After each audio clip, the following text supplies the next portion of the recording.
My name is Mehita Bell Favor Amami, and this is my story with Talkers Trend TV.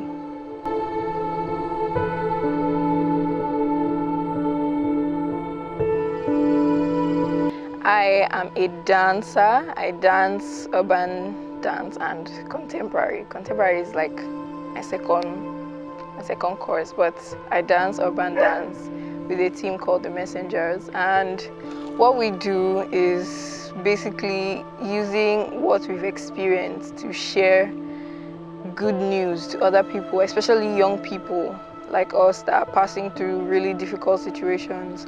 And dance for me has been a medium of expression.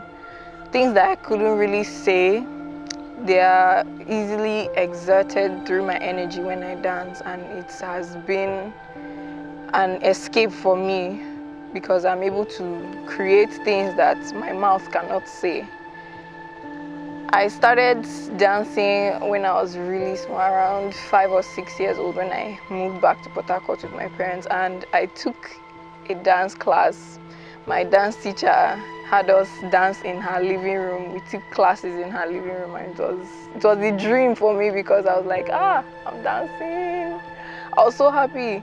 But after a ministration that I danced for Pastor David Ibiumi's birthday in 2010, I had an accident that broke my toes on my left leg, and I thought I wouldn't be able to dance again. So it took a while. I went to boarding school, and it was like there was no dancing for me anymore. And my parents were supportive. They always supported my dreams, always gave me the push to go ahead with whatever I had in mind. But I didn't really think that I would ever be able to dance again because I felt I had peaked at that point and that was it. But somehow I was scrolling through Instagram one day after all my depression. I had been depressed for such a long time because of one unnecessary relationship that went to choke my head inside. And I called out to God. I was like, God, I will die.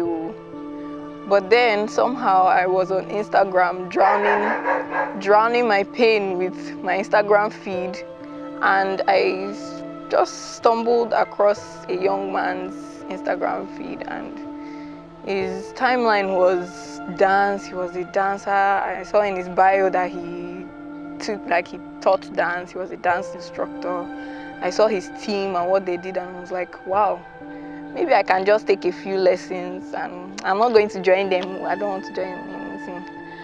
And I called him, and surprisingly he was in Port Harcourt. And that was how we arranged my first class. And that was the beginning of me dancing again. It was really difficult because starting again felt like starting the way, like learning to walk again, because everything had changed. I wasn't taking contemporary classes again. This was now hip hop, and it was an unfamiliar territory for me.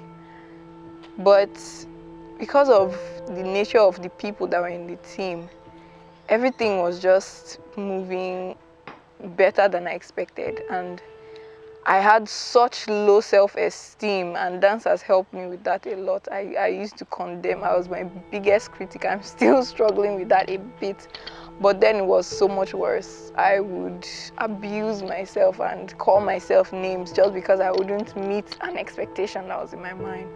But being surrounded by these young people who had even worse situations than me, and having them encourage me and tell me that I can do anything, that as far as I put my mind to it and I work hard at it, that I'll be able to achieve. They spoke a lot of positivity into my life, and I was determined that this dance thing, this is just the beginning for me.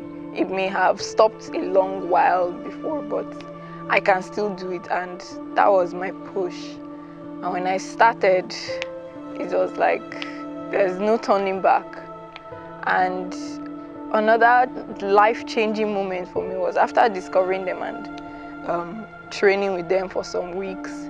I was going through my YouTube feed. Social media has been a big help to my life. And I was going on YouTube and I saw this video of two dancers. They are married, Keone and Mariel Madrid. They teach dance in New York and Los Angeles, and I watched their video, and that was the moment when I was like, okay, this is it. I'm not doing anything again with my life except dance, and anything else that I will do will support this dance thing that I'm doing. And that was how I had even more push to go for it. My parents were very supportive, although they are Nigerian parents and they worry for my safety sometimes because of the previous injuries I've had. They were like, if it's stressful, don't go, don't do this. But obviously, you would need to pass through certain strain or certain stress for you to grow. There's a saying that muscles can only grow when they tear. So even when they thought they were doing good for me by trying to hold me back from doing strenuous things, I would still push. And sometimes, Mommy, Daddy, I'm sorry, I disobeyed them sometimes because of this dance thing, and it brought quarrel, serious quarrel. But in all, now they can see the evidence of it because my parents are one of my biggest cheerleaders. My dad, any of his friends who are ministers who have programs, he recommends us to minister in their programs. And honestly, these, from Keone and Mari to Janelle Ginestra to Wildebeest, all these other people that teach dance, they have motivated me and I look up to them. Anything is possible. It might sound cliche when they tell you can do anything, but you really can. The only thing is, are you ready to get up and put in the work? Are you ready to get up and show up and deliver? If you're not ready for that, fine, you can stay at home and dream all you want. But if you want what you want really bad, let that be your drive. Get up, show up and deliver like a boss. This has been my story with Talkers Trend TV. Keep watching.